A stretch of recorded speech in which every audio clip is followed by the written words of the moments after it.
Where you been, Earl? I've been unavailable. Are you making us have to do this, huh?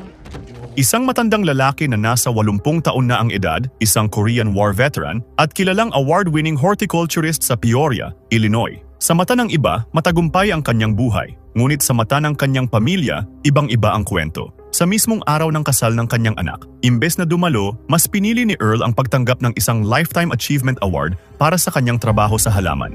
Hindi siya dumating sa kasal. Labis ang sama ng loob ng kanyang anak.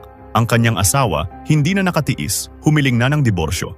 Lumipas ang 12 taon. Nalugi ang kanyang flower farm dahil hindi na ito nakasabay sa mga online suppliers. Kinuha na ng bangko ang kanyang bahay. Tinulungan siya ng kanyang mga tauhan na iligpit ang kanyang mga gamit sa kanyang lumang kotse. Anong gagawin mo ngayon? Tanong ng isa sa kanila. Hindi ko alam. Sagot ng matanda. Hindi ako yung tipo ng taong may plan B, pero maghahanap ako ng paraan. Malungkot niyang sabi. Pero may isang kislap ng liwanag na natira, ang kanyang apo. Siya lang ang nanatiling malapit ang loob sa matanda. Ngayon, ikakasal na ang kanyang apo. Nangako siyang siya ang gagastos sa kasal, isang pangakong mukhang hindi na niya matutupad. Dumalo siya sa wedding rehearsal. Masayang sinalubong siya ng kanyang apo at niyakap. Excited itong ipakilala siya sa kanyang fiancé, pero bigla niyang nakita ang kanyang anak at dating asawa. Nagkatinginan sila. Ngumiti ang matanda pero umiwas ang anak. Ramdam pa rin ang sakit ng nakaraan.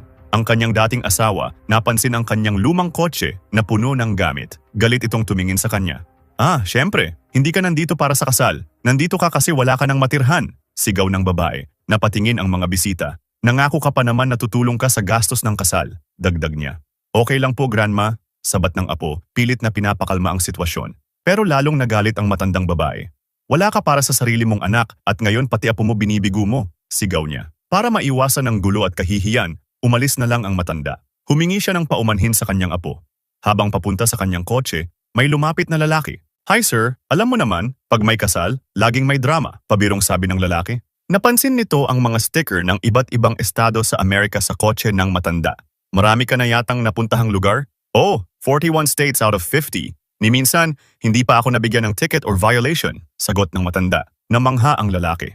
Kung gipit ka, may kakilala ako na nagbabayad para mag-drive lang mula isang city papunta sa iba. Talaga? Babayaran ako para lang mag-drive? Anong mapapala mo? Tanong ng matanda. Wala. Sinasabi ko lang, may mga kaibigan akong naghahanap ng maingat na driver na tulad mo. Pwede ka ring makatulong sa apo mo. Napaisip ang matanda. Para sa kanya, sobrang dali lang ng trabaho. Tinanggap niya ang calling card at tumango. Ano kaya ang bagong trabaho na makukuha niya? Magagawa pa kaya niyang ayusin ang relasyon niya sa kanyang pamilya sa natitirang panahon ng kanyang buhay? Balikan natin ang kwento ng crime thriller movie na